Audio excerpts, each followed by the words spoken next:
Assalamualaikum Ustadz, tidak terdengar. Belum Terdengar mulai ya? sekarang? Belum. Bentar lagi ya. Kurang jelas.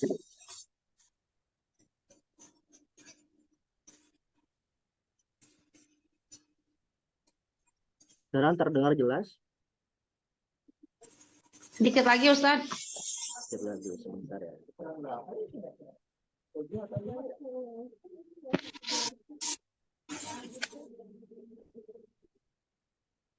Terdengar jelas sekarang?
Oke. Waalaikumsalam warahmatullahi wabarakatuh.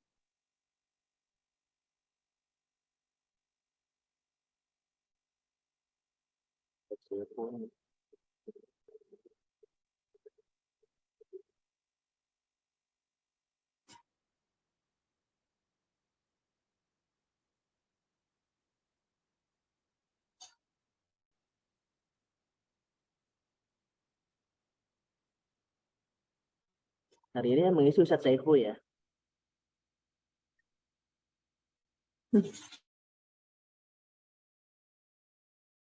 Ustadz Saiful ini siapa di sini? Ya, Ustadz Saiful. Waalaikumsalam warahmatullahi wabarakatuh.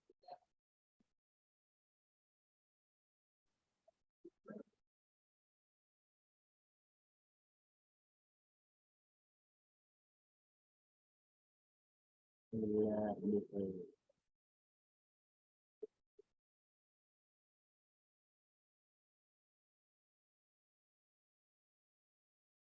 Itu rekaman. Rekaman. Oke, kita mulai saja ya. Sambil menunggu jamaah yang belum hadir, kita mulai. Bismillahirrahmanirrahim.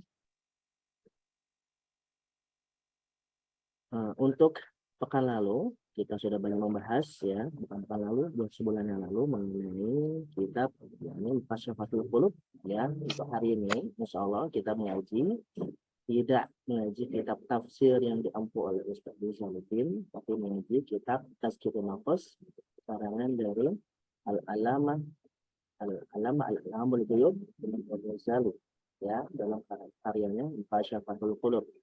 Sebelum kita mulai, marilah kita sama-sama berdoa dan mendoakan saudara kita, sahabat kita, teman kita yang masih sakit.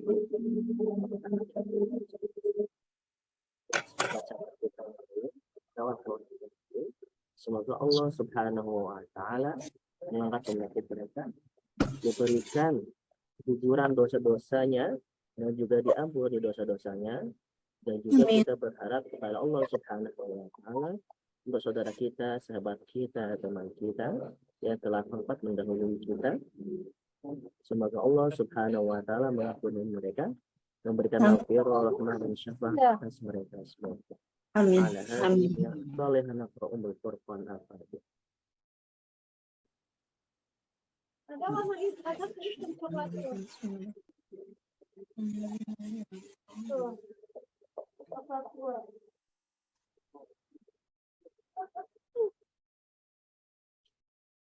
Amin ya rabbal alamin. Sebelum kita mulai, ya, mari kita sama-sama baca al-basmalah. Bismillahirrahmanirrahim.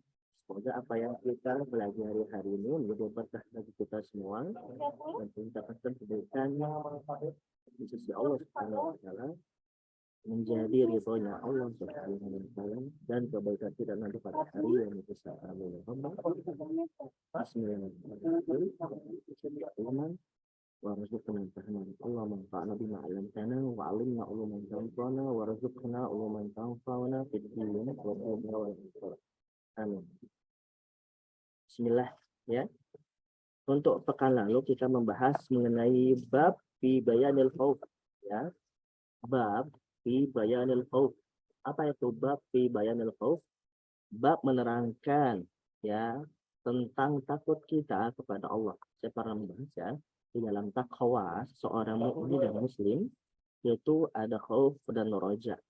Ya, ada khauf dan roja. Khauf ini adalah takut kepada Allah. Ya, tidak serta merta takut kita melihat macan. Ya, tidak serta merta seperti kita takut melihat macan, seperti kita takut melihat singa yang lepas dari kandangnya.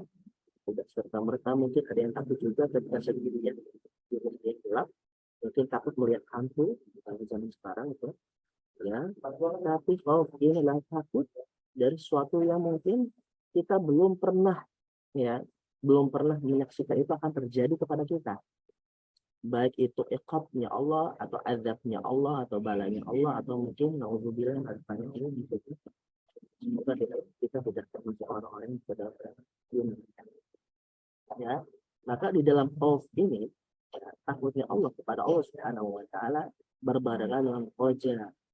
Ya, apa roja itu harapan agar diridhoi Allah Subhanahu wa Ta'ala, harapan agar diampuni Allah Subhanahu wa Ta'ala, harapan agar diijabah oleh Allah Subhanahu wa Ta'ala, harapan agar bersama kekasih Allah Subhanahu wa Ta'ala yaitu Nabi Muhammad sallallahu alaihi wasallam, harapan agar bisa mendapatkan syafaatul uzma atas izin Allah dari Nabi Muhammad sallallahu alaihi wasallam. Harapan juga kita berharap pasti maksud ya, tidak maksud dulu karena dan banyak sekali di bulan lalu kita membahas mengenai fadilah sholawat, mengenai kesaksian alam semesta terhadap hamba manusia, mengenai khauf kepada Allah Subhanahu wa Ta'ala, mengenai anggota badan kita, bagaimana caranya agar anggota badan kita menjadi anggota badan yang baik, menjadi anggota badan yang benar dengan cara apa? Nah, di antara makan haram dan seterusnya. Nah, untuk saat ini, bismillah, kita mencoba bersama-sama membahas mengenai apa itu dalam bab fi khauf min Allah Ta'ala aidon. Masih dalam takut kepada Allah Subhanahu wa Ta'ala juga. Ya.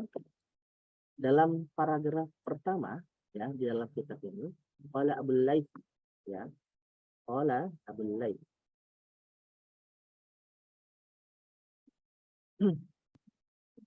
Kalau mungkin ada yang mencari terjemahan, ya bakal susah karena apa yang ada di buku asli dalam bahasa Arab, ya, yang buku cetak terkadang juga lebih banyak daripada buku yang sudah di PDF. Ya, apalagi yang terjemahan, ya. Judulnya kalau terjemahan akan berbeda juga dengan apa yang ada di buku yang bahasa Arab. Padahal bukunya kita memiliki bahasa Arab, meskipun tidak memahami secara utuh, tapi memahami secara global. Ya. Di paragraf pertama, qala Abu Laits rahimahullah taala, anna lillahi malaikah fis sama as-sabi'ah. Bahwasanya Allah Subhanahu wa taala memiliki para malaikat. Ya, kata siapa? Abu Laits. Ini yang mengatakan adalah Abu Laits. Dan sekarang saya bisa memperoleh ya. Yang bisa ya, Allah Subhanahu wa taala memiliki apa itu? Malaikat ya di langit ketujuh ya, sujadan dalam keadaan sujud ya, mundu khalqahumullah, dimulai dari awal penciptaan para malaikat ya oleh Allah Subhanahu wa taala ila yaumil qiyamah, sampai hari kiamat. Itu tugasnya malaikat, yang sebagian para malaikat diciptakan ada yang tugasnya hanya sujud saja. Sama seperti kisah Israiliyat.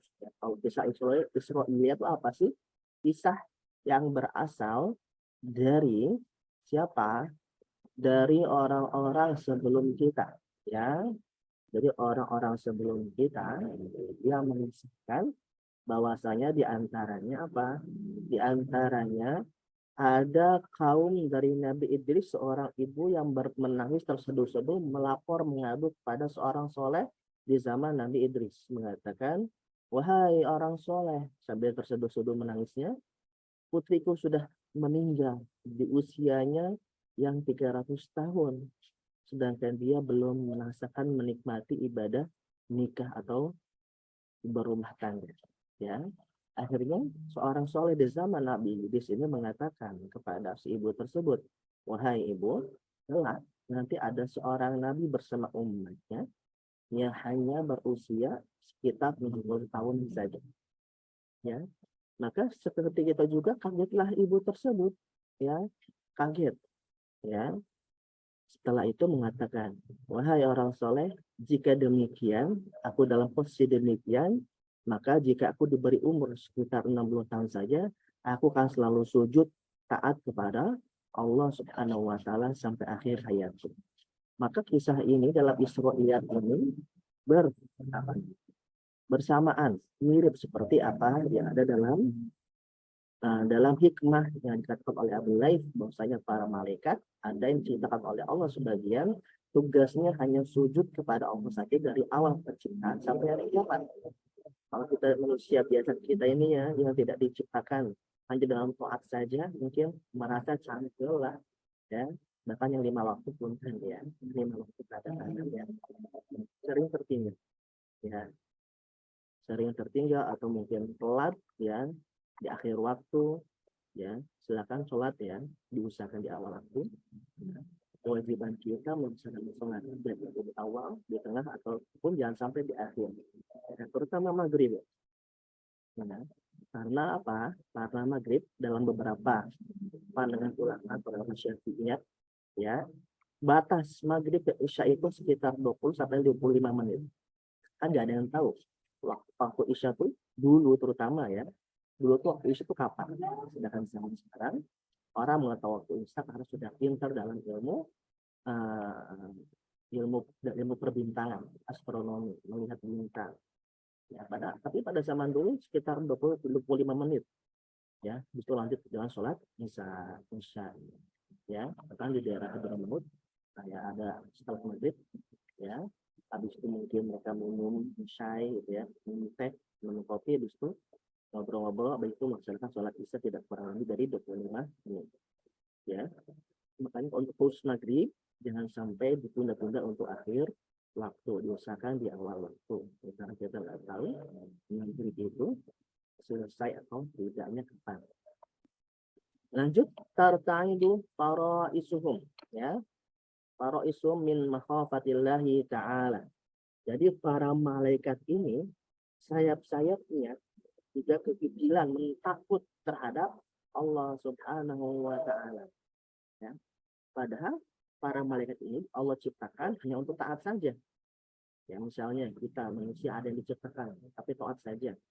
Sujud aja. Tapi di sisi lain takut juga terhadap Allah Subhanahu wa taala, atas kebesaran Allah, atas keagungan Allah, atas kekuasaan Allah, ya. Wa idza kanu yaumal qiyamah, ya, nanti pada hari kiamat, ya, rafa'u ru'usahum, para malaikat ini akan mengangkat kepalanya. Kan sebelumnya saya bilang sujud dari awal penciptaan sampai hari kiamat. Nanti pada hari kiamat para malaikat ini akan mengangkat kepala mereka, faqalu, dan mengatakan, apa mereka mengatakan atau para malaikat mengatakan, subhanaka abadnaka, ya, maha suci Allah engkau, ya, abadnaka, kami tidak akan menyembah engkau hatta, sampai atau sehingga, ya, atau maaf, haqqa ibadatik, ya, sesungguh-sungguhnya peribadatan, wa dzalika qaulu ta'ala, ya. Ma ini berarti bukan manafyun, ya, tapi ma, apa yang, bisa juga, ya. Sungguh kami akan menyembahmu dengan sebaik-baiknya sesembahan, ya, sesuai dengan apa yang Allah firmankan, ya, khafuna rabbahum min fawqihim wa yaf'alu ma yu'marun. Dan mereka ini para malaikat takut kepada Allah Subhanahu wa taala, ya, dan juga mengerjakan apa yang mereka Allah atau apa yang diperintahkan.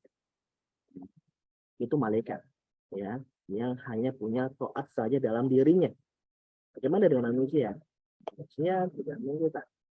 Kita pernah bahas, kita awali dengan kitab sebelumnya, Kimia Sa'adah. Di manusia itu, kalau mungkin masih ingat, ya, ada 4 kebahagiaan. Pertama, kebahagiaan hewan buas, kemudian kebahagiaan syaitan, dan terakhir kebahagiaan para malaikat. Nah, di antara 4 kebahagiaan ini mana yang lebih condong kita suka? Apakah kita suka kebahagiaan hewan yang sukanya makan, minum, kawin, tidur? Atau kita lebih suka kebahagiaan hewan buas hanya berantem saja, bertarung saja, ya, dikit-dikit berantem, ya. Apakah kita suka dengan kebahagiaannya para setan? Ya, ada masalah, eufori, ada masalah mereka fitnahi, ada masalah mereka siasati biar makin besar masalahnya. Ya, ada api mereka taruh bensin biar besar.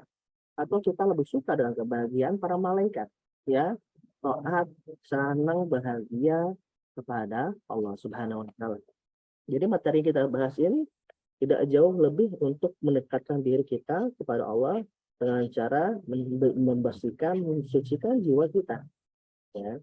Karena di antara kita, ya, di fenomena zaman sekarang, ya, banyak sekali berita, ya, laki-laki suka terhadap ibu, misalnya tadi kebetulan nama ada laki-laki atau cucu yang membakar rumah kakeknya karena tidak diberikan kuota, ya.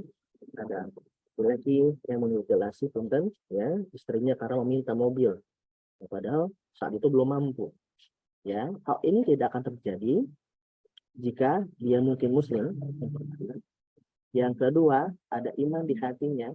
Yang ketiga, memahami apa yang ada diajarkan oleh agama Islam dan dia pahami dan dia dalami maknanya dan terakhir diamalkan meskipun sedikit, gitu, ya. Contohnya kan tadi dibahas ada beberapa, dia memahami makna yaqtul mu'mina muta'ammidan fajaza'uhu jahannam, barang siapa yang membunuh seorang mukmin dengan sengaja maka balasannya neraka jahanam. Maka dia takut untuk membunuh orang lain, apalagi mukmin, ya, muslim, ya. Apalagi dengan dalil lain juga mengatakan, ya, barang siapa yang membunuh seorang manusia seperti dia membunuh seluruh manusia seutuhnya. Ya, jika dia memahami 2 kalimat ini, terjemahannya adalah ya, maka dia akan mengamalkan dan takut untuk menyakiti orang lain. Ya, hal lain juga banyak, ya, jika hubungan dalam pernikahan, ya, istri taat kepada suami, apapun yang terjadi, meskipun mungkin sudah papanya tidak banyak, tetap taat kepada suami, dan juga suami tetap pahami kalau istri dalam beberapa momen tetap bilang teman ujung-ujung marah pasti pahami, jangan sampai ujung-ujung marah para suami sebagian tidak memahami hal ini. Itu ada ilmu, ya, ada ilmu fikih kewanitaannya yang mungkin laki-laki kadang-kadang sulit untuk belajar, tapi mulailah belajar, ya, kursi kemuliaan kita Allah. Kita lanjut. Yakni layak Allah Ta'ala tarfata ainin. Maka para malaikat yang Allah ciptakan dari awal penciptaan sampai hari kiamat tadi itu sujud. Dalam arti lain, malaikat ini atau para malaikat ini tidak bermaksiat kepada Allah Subhanahu wa Ta'ala satu biji pun maksiat. Ya. Bagaimana dengan Harut dan Marut yang ada di Babilonia, Irak, yang diturunkan oleh Allah Subhanahu wa Ta'ala sebagai bala. Itu juga perintah dari Allah Subhanahu wa Ta'ala turun ke Babilonia untuk mengetahui mana yang iman dan mana yang kufur.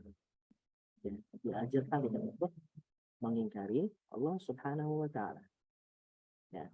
Maka kita bersyukur pada saat ini tidak turun malaikat untuk mencoba kita, menguji kita. Bagaimana jika dalam keadaan sekarang di Indonesia turun 2 malaikat seperti di Babilonia untuk menguji manusia, ya. Baru diberi ujian ponari, punten ya, ponari saja, ya. Banyak sekali di antara manusia Indonesia yang awam menganggap itu adalah yang sakral, menyembuhkan. Baru diberi ujian dengan banyak sekali nabi-nabi palsu, Indonesia sudah heboh, ya. Baru diberi ujian macam-macam dan seterusnya, kita masih belum kuat, ya, sudah mulai goyah, kan? Tugas kita yang sudah memiliki bijak untuk berbagi kebaikan, tidak dengan mendalilkan, tapi dengan berbagi kebaikan. Caranya banyak sekali, ya, bersedekah, memberikan, ya, berkata baik, senyum kepada orang. Kalau orang-orang yang berbuat seperti ini lebih teraih hatinya ketika diberikan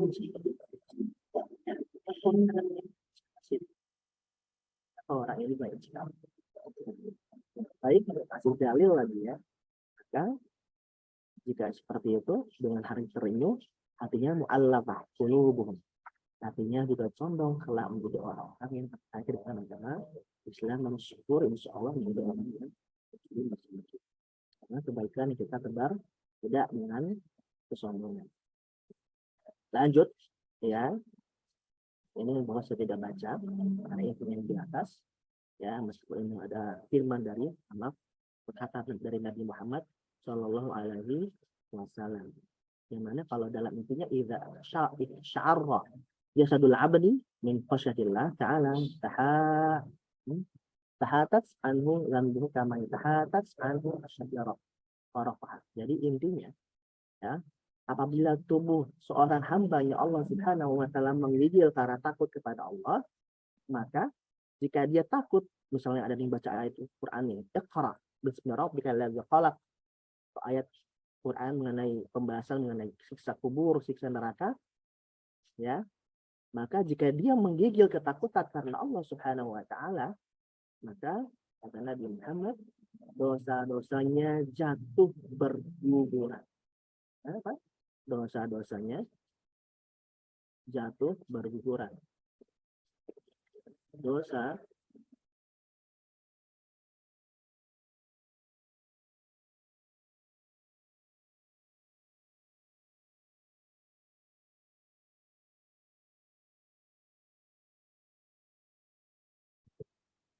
seperti halnya daun-daun yang jatuh dari pohon. Ya. Jadi ketika tadi saya bilang ada ayat Quran dibacakan, ada pengajian majlis dibacakan oleh para kiai, ustadz atau para gaib, kita takut khasyah, ya, mengenai kekuasaan Allah, mengenai siksa dari Allah, mengenai rahmat dari Allah, maka di saat itu pula dosa-dosa kita jatuh berguguran. Nah, kita kalau ada seperti itu berdoa kepada Allah, ya Allah lembutkan ketika kita, Ya Allah, ya latiful qulub, latif qulubana. Kabulkanlah hati kami. Jangan sampai hati kami keras, ya. Qasiatan, jangan sampai hati kami keras, qasiatan. Kal hajar, seperti batu, ya. Bayangkan kalau hati kita keras seperti batu, apapun yang kita baca, bahkan punten ada yang mungkin pergi umroh haji, ya, dia tidak menangis melihat Ka'bah, tidak menangis ketika melaksanakan manasik haji, maka mungkin hatinya belum dilembutkan oleh Allah Subhanahu wa taala. Ya. Banyak sekali di antara kita yang baru melihat Ka'bah, yang mungkin sudah bertahun-tahun, puluhan tahun nggak bisa melihat Ka'bah, nangis, air mata bercucuran jatuh. Ya. Tapi ada juga di antara kita, ya, yang pergi haji atau umroh, dia biasa aja. Ya. Maka kita berharap dari golongan orang-orang yang hatinya Allah yang ke bawahnya, ya. Ada apa di sini?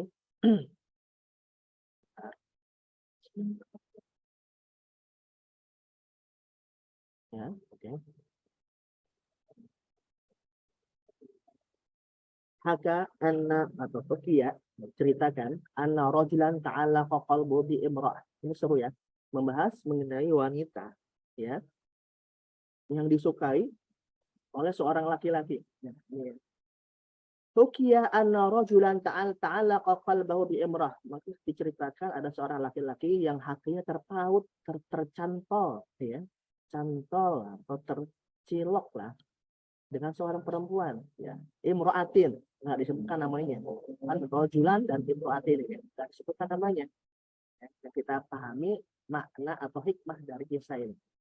Fakharajatil kalmar'ah, maka keluarlah wanita tersebut ila hajah laha, ke suatu tempat atau suatu daerah, ya, yang mana dia inginkan ke situ, ya. Fadhahabar rajul, ya, maka laki-laki pergi nih, ya, mengikuti wanita itu. Pada rajul ma'aha falamma falamma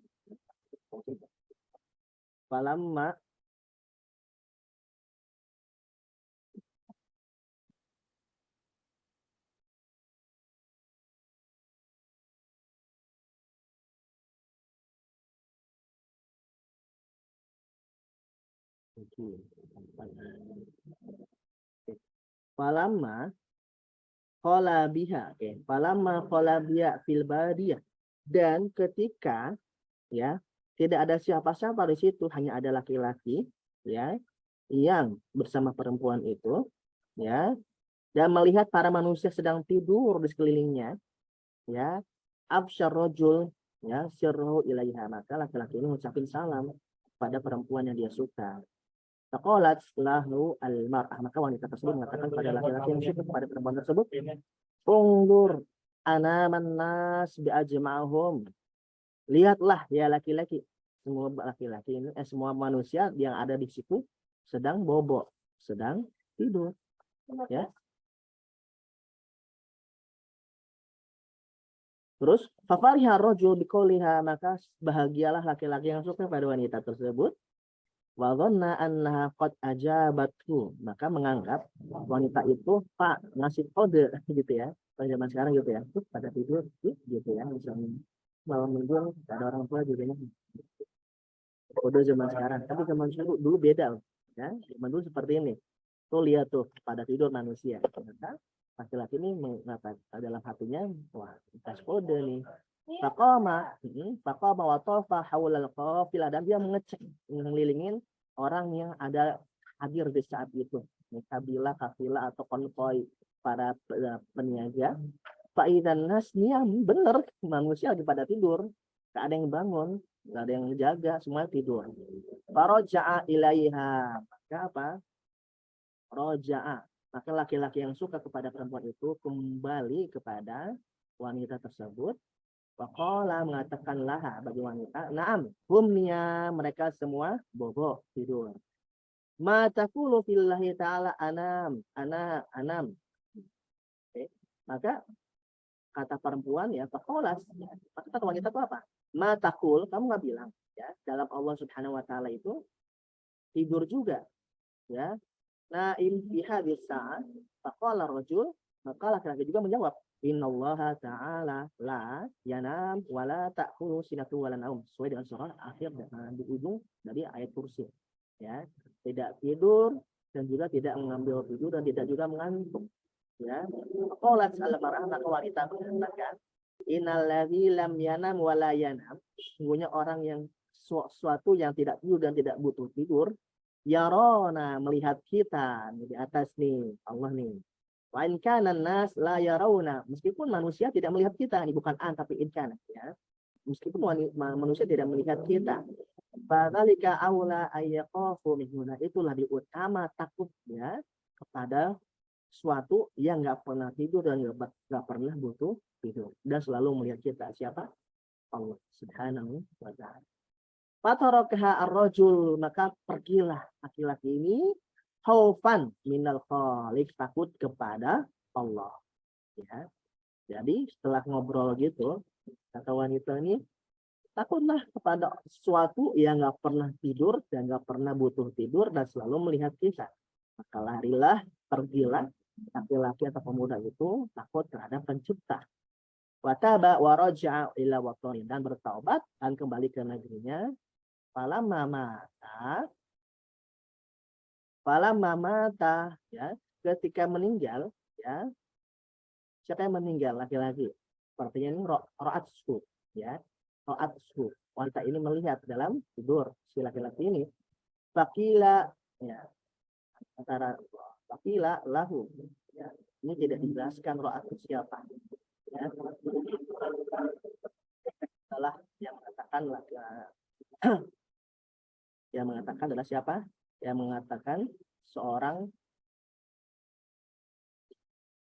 apa namanya, seorang laki-laki dalam mimpi dilihat oleh perempuan tersebut dalam mimpinya. Jadi yang lihat mimpi adalah perempuan ini. Ya, kita lihat. Bakila lahu, maka dikatakan kepadanya, ma fa'alallahu bika, apa yang telah terjadi terhadapmu. Faqala, maka laki-laki tersebut mengatakan setelah meninggalkan dalam mimpi bertemu, Bafaroli biqaufi wa taruki dzalikal dzanb. Jadi Allah Subhanahu wa taala sudah mengampuni dosa-dosaku karena takut kepadaku, dan takut kepada Allah Subhanahu wa taala dengan khaufu, dengan takutku, dan juga setelah meninggalkan semua dosa-dosa. Jadi kata kuncinya apa? Kata kunci dalam kisah ini apa? Yang bisa mengambil hikmah. Pertama, ya, takutlah kepada Allah yang tidak tidur dan selalu melihat kita ketika berbuat dosa. Ya. Yang kedua, apa? Cara agar bisa mendapat ampunan Allah, di antaranya adalah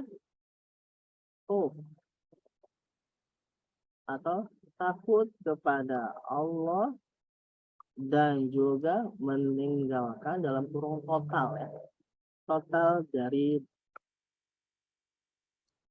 dosa-dosa kita. Ya, itu.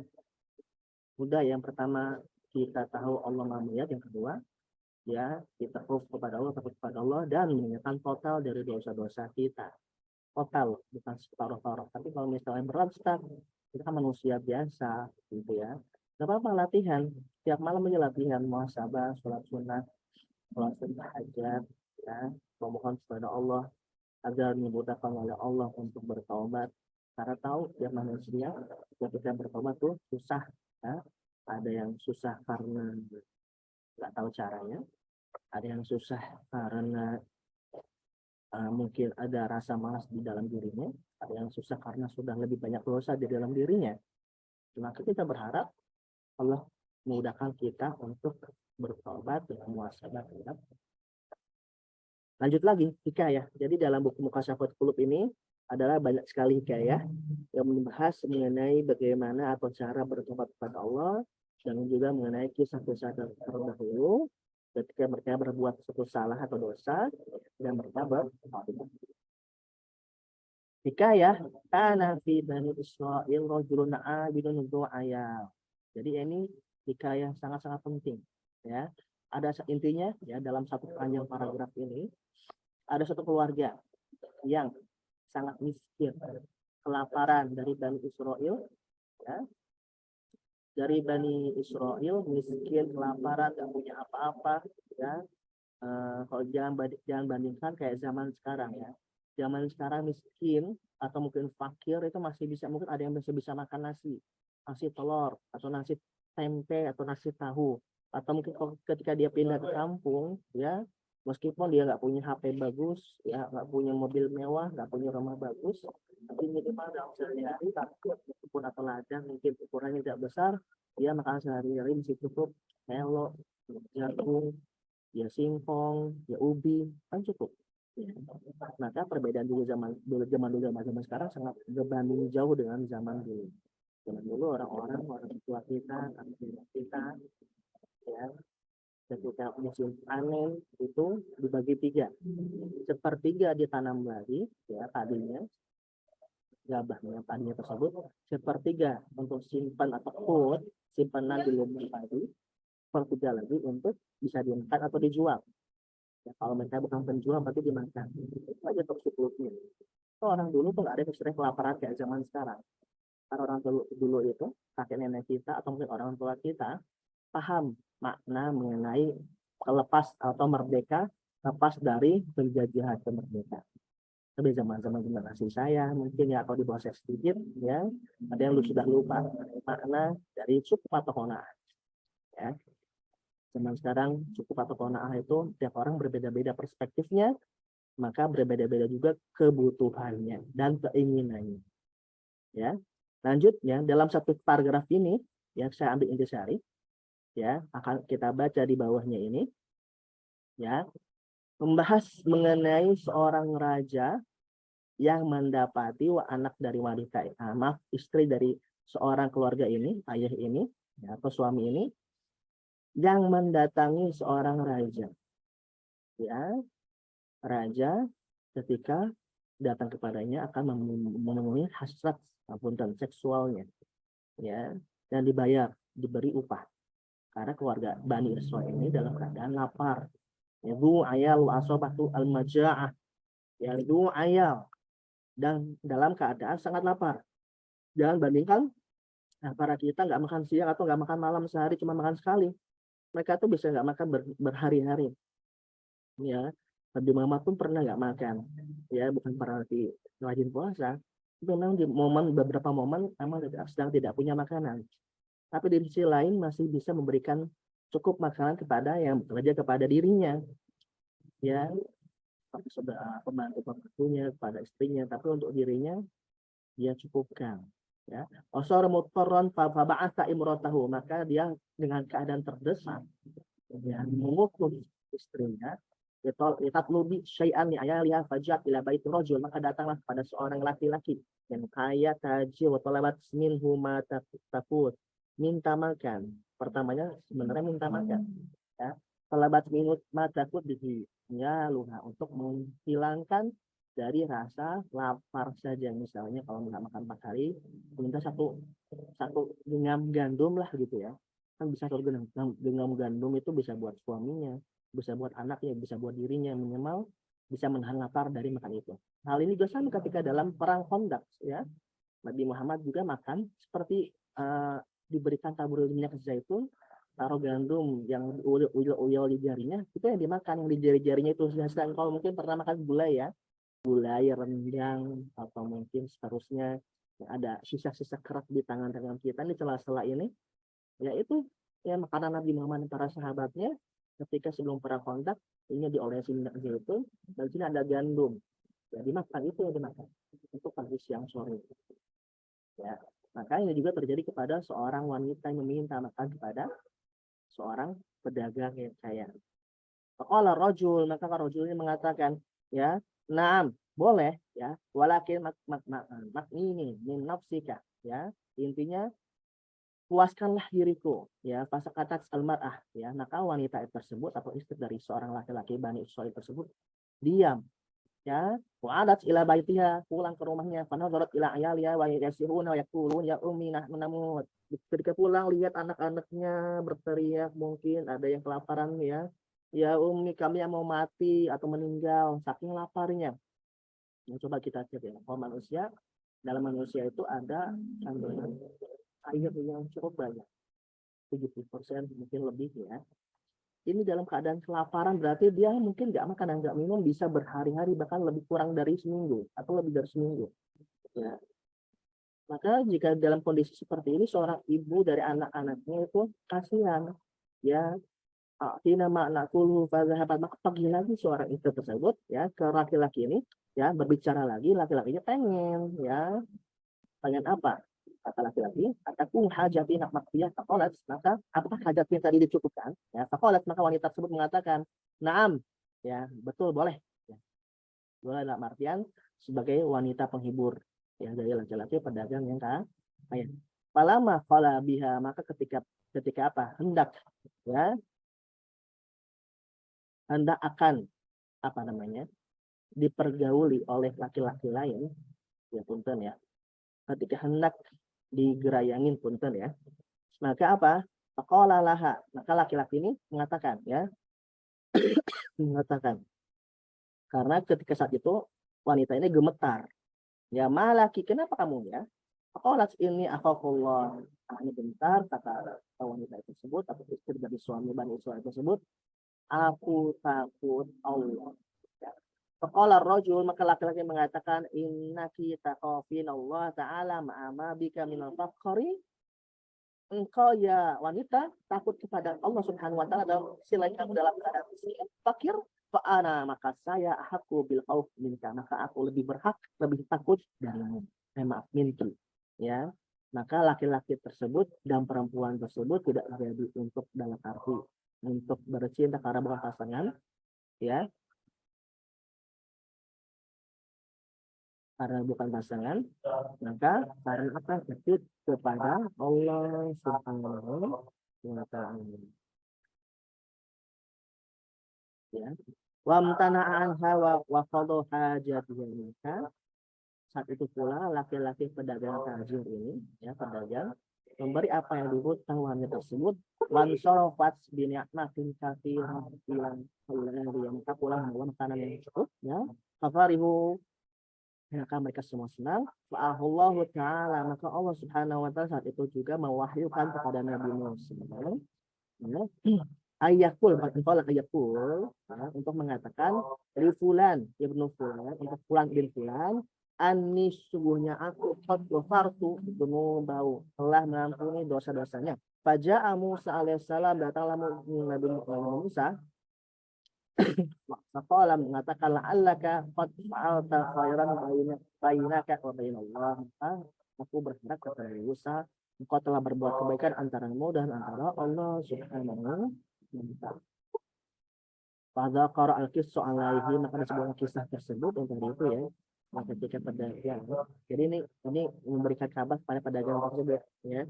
Yang pedagang apa namanya, yang pertama ada didatangi wanita dari Bani Israel, syaratnya dapat makan dengan tubuhnya pun kan, maka sama-sama kepada Allah dan bertobat ya, maka kata Allah dengan wahyu kepada Nabi Musa, dosa-dosanya sudah diampuni. Faqala innallaha ta'ala qad ghafara laka ma kana min dzunubik, dan kata Nabi Musa, semua dosa-dosamu wahai pedagang tajir telah Allah ampuni.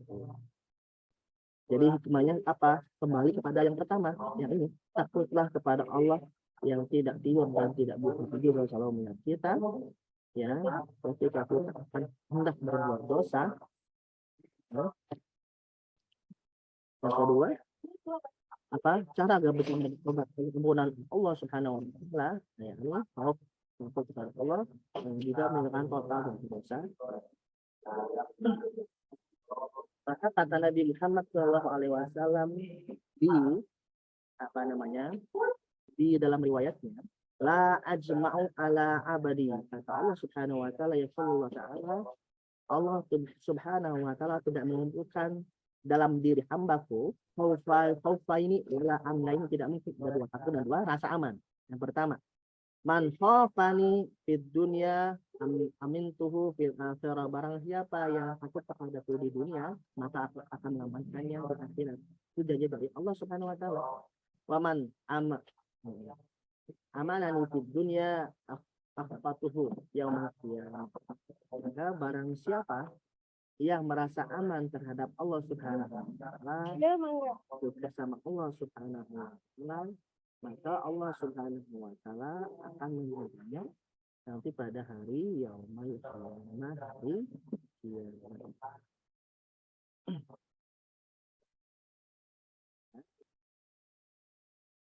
Kalau dalam takut, kalau kita memberi rasa takut pada dia nanti pada hari kiamat. Ya. Kebalikannya, jadi ya.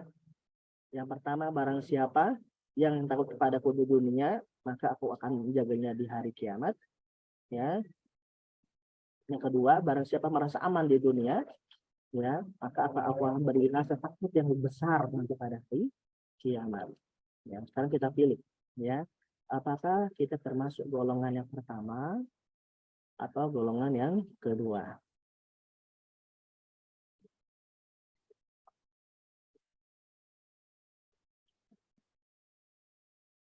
Apakah kita termasuk golongan yang pertama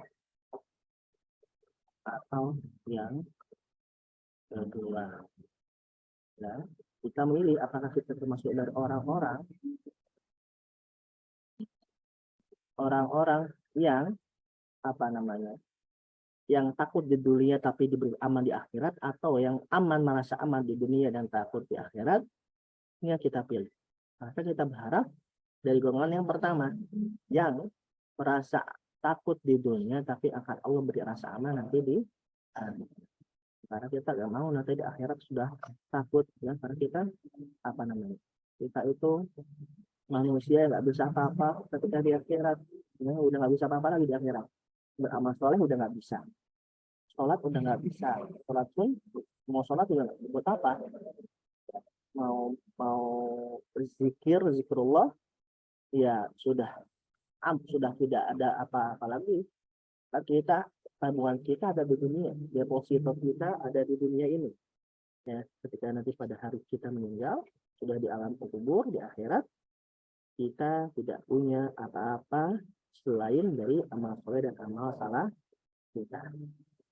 Ya, maka kita saling berlomba-lomba, fastabiqul khairat, berlomba-lomba untuk berbuat baik, ya, sehingga perbuatan baik jangan ditunda-tunda. Ingin sedekah hari ini punya uang 100.000, ya, itu uang bukan uang penting, uang yang sudah dislotkan untuk beli beras, untuk beli minyak, enggak. Itu uang di dompet, atau mungkin uang di saku, wanita kan di dompet. Laki-laki kadang-kadang disempilin gitu, ya. Kalau saat itu pengen sedekah, jangan tunda-tunda, ya. Kalau kita nggak kuat, nggak mampu ngasih uang yang 100.000 itu, pecahkan uangnya, ya. Pecahkan 10 ribuan atau mungkin 20 ribuan atau 5 ribuan, sedekah, terutama tiap pagi. Saya sering bilang, ya, sedekah paling utama kalau kita mungkin orang awam atau mungkin orang yang transaksional sebagai hamba, sedekahlah tiap pagi, ya. Mungkin punya 1.000 rupiah, setiap laki-laki ke masjid subuh, taruh di keropaknya, ya. Bismillah. Bismillah. Hari ini Bismillah. Besok Bismillah. Lusa Bismillah. Besoknya lagi Bismillah. Niatkan untuk Allah. Ya, karena dalam dalilnya kata para malaikat yang selalu bangun, yang selalu pergi ke bumi ini tiap pagi melihat siapa yang sedekah pagi atau siapa yang pelit pagi. Kata malaikat apa? Allahumma a'ti munfiqan khalafa.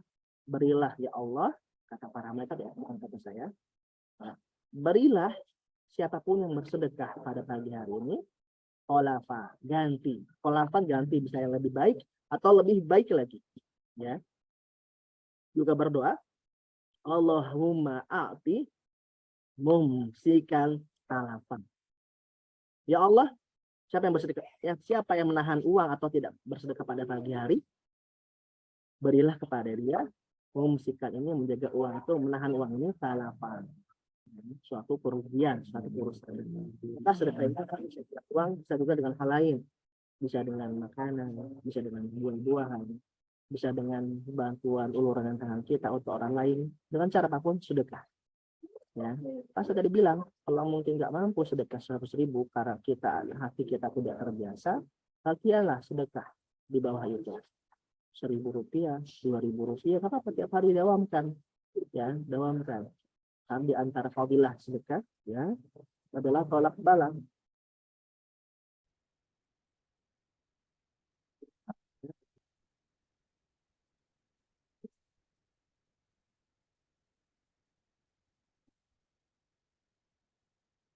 Kita bahas ya sedikit lagi ya. Karena hikmah dari belajar ini adalah kita memahami makna takut, ya, kita menakut-nakuti, ya. Di sini ada beberapa pertanyaan, ya, ada di kolom komentar kalau tidak salah. Yang pertama tadi saya sempat lihat, ya, apakah boleh takut karena ada ancaman neraka? Ibu Aisyah, Aisyah takut karena ada ancaman neraka, boleh. Jadi kita harus melihat, ya, dari para dai, dari para ustadz ini ketika ceramah, memang ada yang ketika tema ceramah ini selalu neraka. Memang ada ustadz yang selalu temanya dengan azab.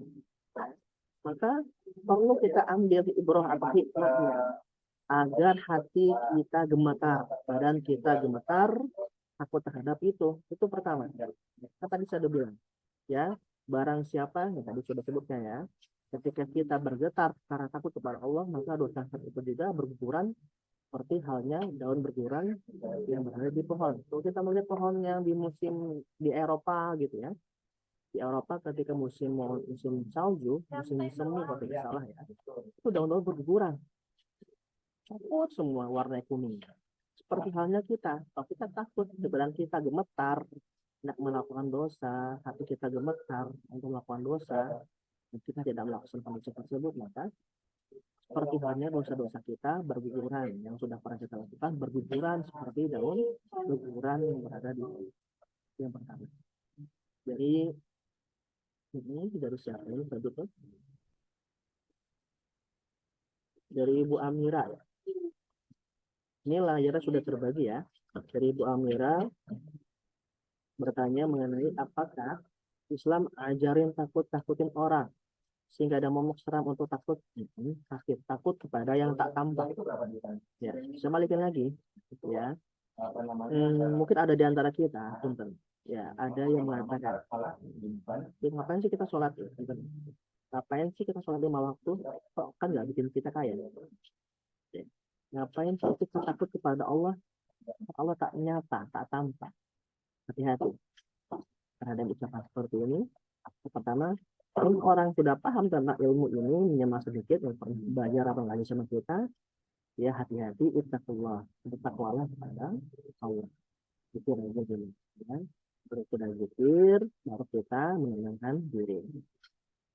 Sama seperti halnya orang-orang filosof atau filsafat mungkin bagus, ya, tapi ketika mengarah mengenai apa, mengenai suatu pertanyaan, jika Tuhan ada, jika Tuhan Maha Pencipta alam semesta, bisakah dia menciptakan sesuatu yang lebih hebat daripada dirinya?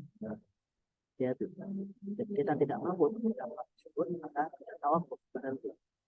Tapi jika kita sudah kuat, ya, iman kita akan jawab, karena Allah sudah ada sejak zaman dulu sampai zaman sekarang. Tidak bisa, bukan tidak bisa, ya.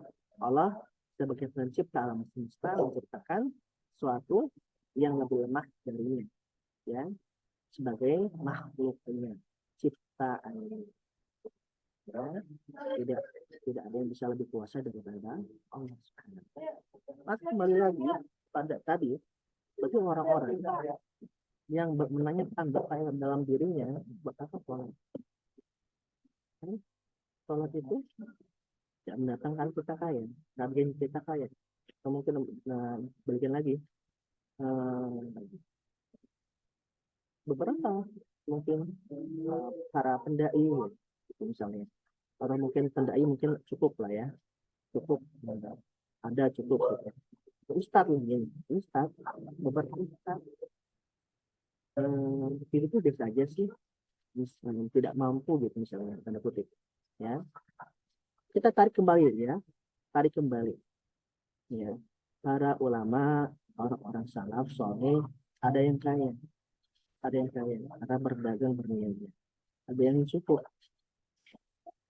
ada juga yang sederhana. Di antara yang cukup, ya tidak kaya-kaya amat, banyak. Ya, Imam Bukhari cukup, ya biasa aja. Imam Malik sederhana, tapi masya Allah binatangnya banyak. Imam Syafi'i, masya Allah, ya tidak pernah menarikkan dalam pengajiannya karena dia juga baik sebagai pegawai pemerintah. Begitu sisi lain banyak orang yang menghibahkan menghadiahkan pada Imam Syafi'i pertama ketika Imam Syafi'i hendak pergi pulang ke daerah rumahnya, ya membawa puluhan onta, ya di punuknya ada emas dan perak, ya. Para ulama, para asli dia mengambil jalur untuk berdakwah.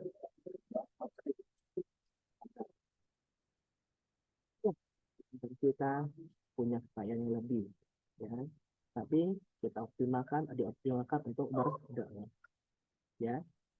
Bayi lagi sholat yang kita lakukan sehari-hari ini, Allah nggak pernah minta. Saya pernah bilang, di dalam ya, duduk di sini.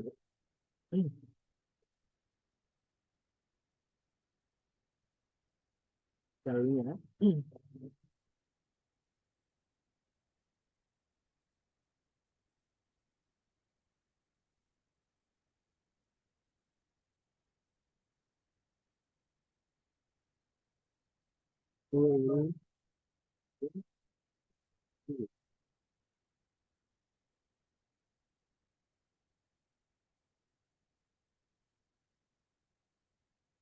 dalilnya, mungkin sering kita ketemu, atau Allah atau wahwa, ya, ala kulli syai'in qadirun, ya.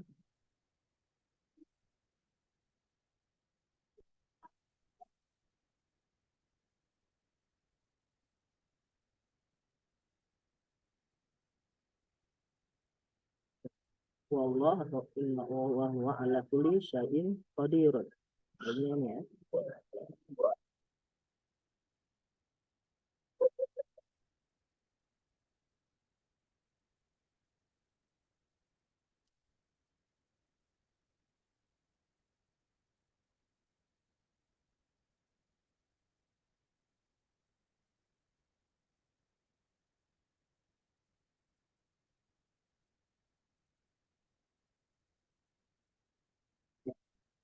Wa huwa atau Allah ala kulli syai'in qadirun, ya. Kenapa?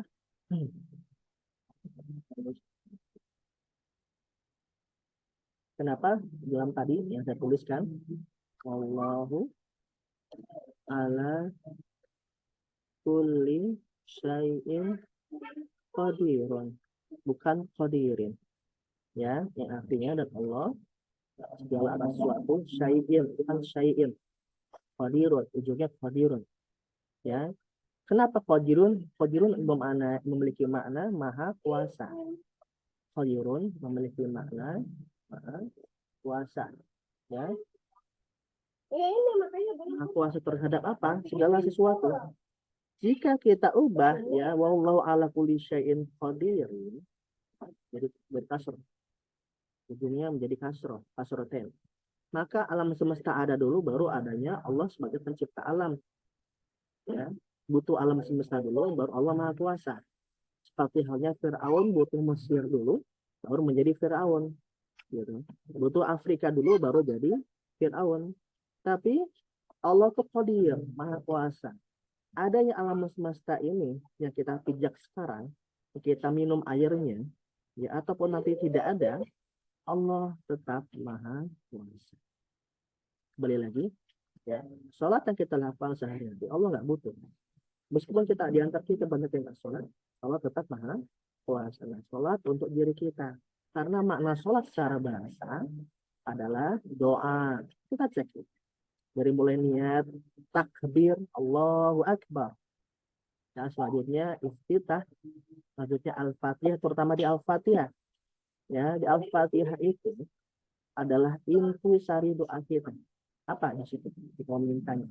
Pertama, Alhamdulillahirabbil alamin, arrahmanirrahim, maliki yaumiddin, iyyaka na'budu wa iyyaka nasta'in. Kepada Engkau kami menyembah, dan kepada Engkau juga kami memohon pertolongan.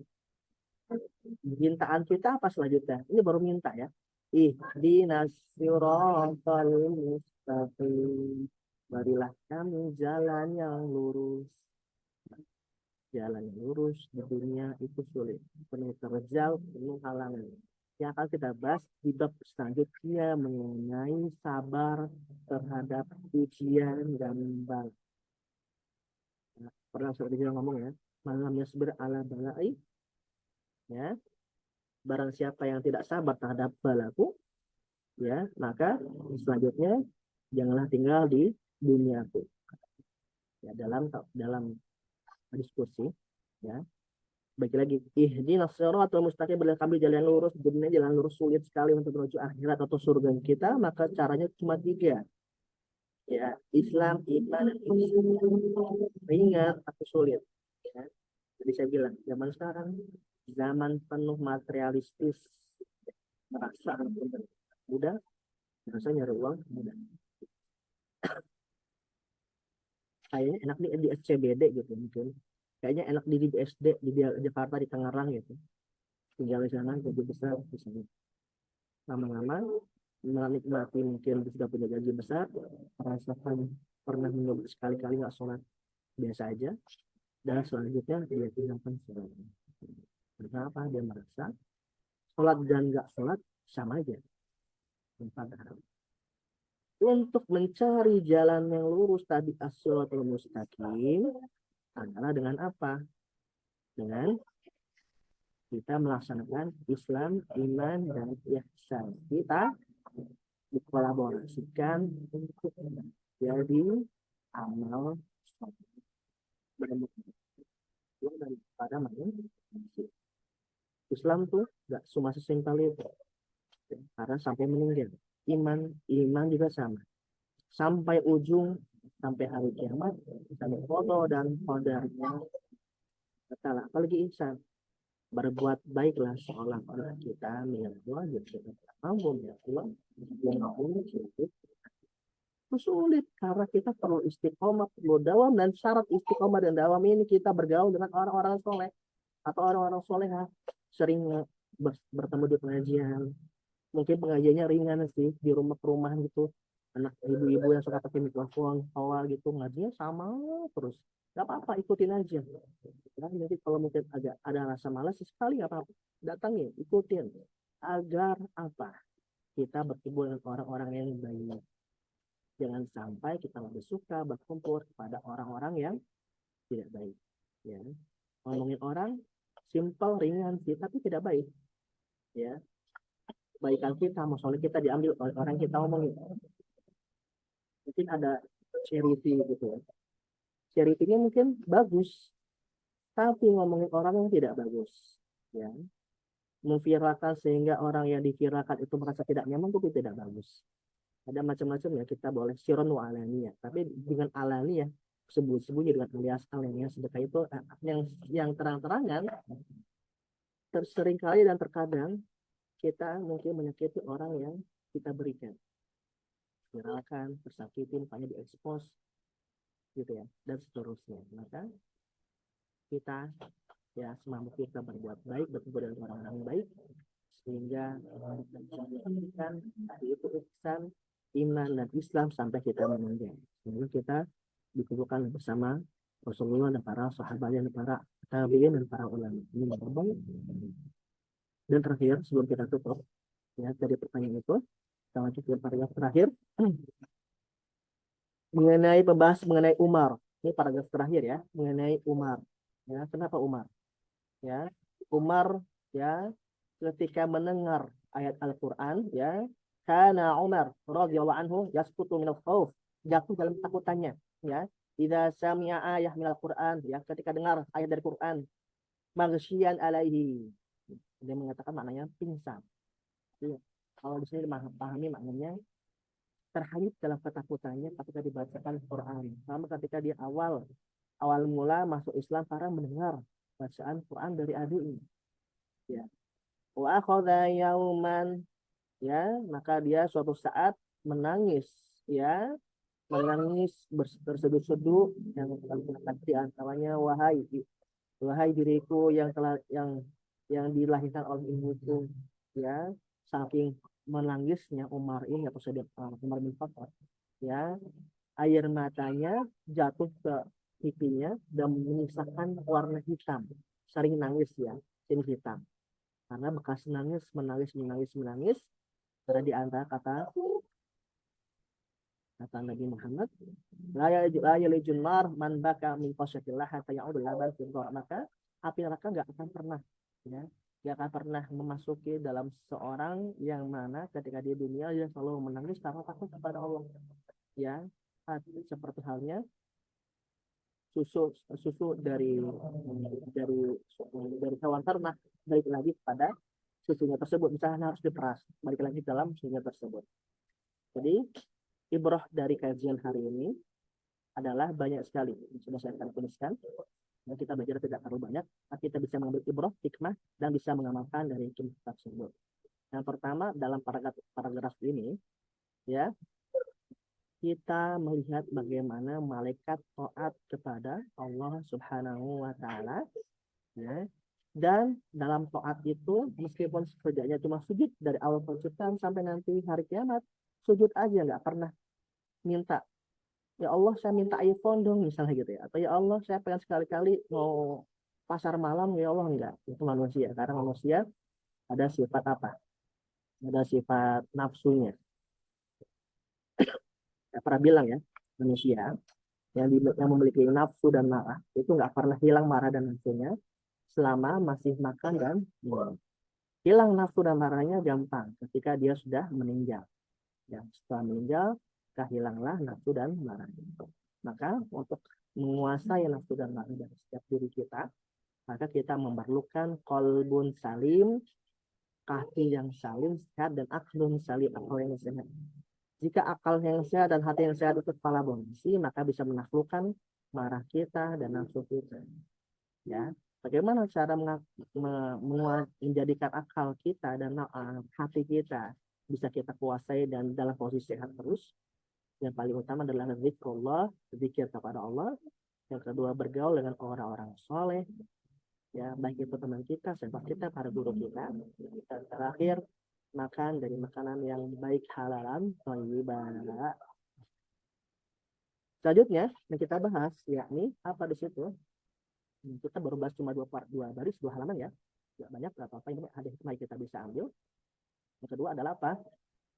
Kita melihat dari hikayah atau hikmah dari cerita mengenai seorang laki-laki hendak mungkin kepada perempuan, ingin berhubungan dengan perempuan, tapi kata perempuan takutlah kepada sesuatu yang nggak pernah tidur dan nggak pernah butuh tidur, dan juga sering melihat kita.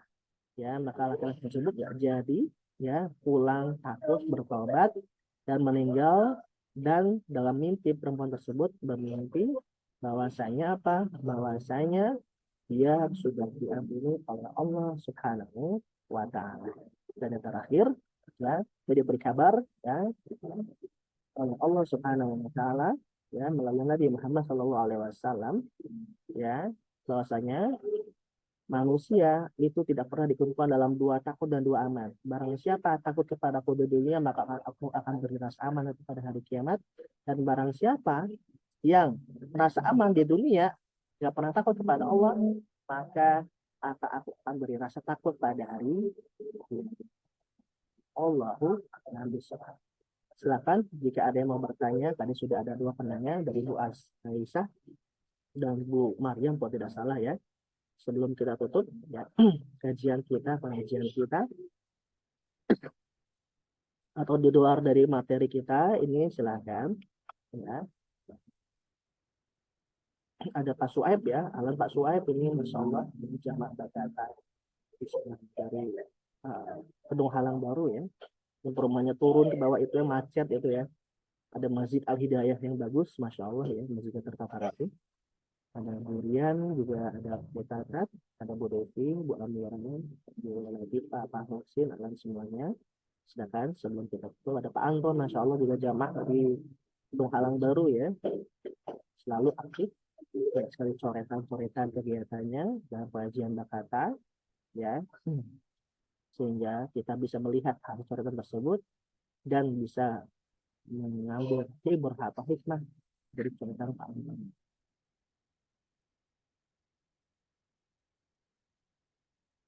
Sepertinya tidak ada, alhamdulillah ya. Semoga apa yang kita pelajari hari ini menjadi berkah bagi kita semua. Dan semoga Allah catatkan sebagai kebaikan bagi diri kita. Dan saat ini kita ditemani oleh para malaikat. Semoga Allah memberikan keberkahan bagi kita semua. Mengabulkan doa-doa kita yang kita lantunkan dalam setiap doa kita selepas sholat, atau mungkin ketika hujan turun, atau mungkin ketika hari Jumat, atau mungkin ketika hari Jumat dari ba'da asar sampai maghrib. Dan semoga Allah memudahkan segala urusan kita dan dijauhkan dari Allah mengamankan ya Allah Subhanahu wa taala dan Nabi Muhammad sallallahu alaihi wasallam. Mari kita sama-sama kita berdoa kepada Allah. Subhanallahumma wa bihamdika asyhadu an la ilaha illa anta astaghfiruka wa atubu ilaik. Mohon maaf jika ada salah. Insyaallah untuk pekan depan di pekan kedua, karena harusnya pekan ini bersama Ustaz Malik Ibrahim ya, karena beliau sedang ada di Magetan, sedang ada pengajian Ustaz sebelumnya. Jadi soal ini kelihatannya selain mengurus sapi-sapi yang setiap pagi dimandikan, juga mengurus pesantren di Darul Mizan di Tonjolaya, ya, juga sering hadir dalam acara-acara pengajian di luar Bogor. Jadi mungkin jika ada jamaah pengajian hari ini yang punya kelebihan rezeki, silakan untuk melihat pesantrennya Ustaz Malik, karena beliau mengasuh pesantren Ustaz Malik di daerah Tonjolaya, namanya pesantren Darul Mizan. Lihat-lihat silakan, semoga bisa sama-sama saling berbuat kebaikan, membantu pesantrennya dia dan juga kawan-kawan yang sedang berjuang pesantren tersebut. Dan di pekan kedua nanti bersama Ustaz Malik dalam kajian fikih ibadah. Jadi fikih ibadah itu seringkali yang diremehkan oleh kita, punten. Seringkali diremehkan oleh kita, punten, banyak sekali meremehkan fikih ibadah. Sholat udah bisa, wudhu udah bisa, tapi ada beberapa faktor kecil yang kita lewati. Beberapa hal yang dalam bahasa Arab kita nggak paham. Paham itu dengan cara apa? Kita ikut pengajian, gitu ya. Bahkan ikut pengajian, karena Nabi Muhammad ikut pengajian halal haram, meskipun Nabi Muhammad dia tahu, ya di pekan ketiga bersama Ustadz Arif Prasetya, jika beliau tidak berhalangan karena kegiatannya selaku dari pengurus travel juga, SIU ya, dan mungkin pernah ikut safari travel beliau di Bagus, alhamdulillah.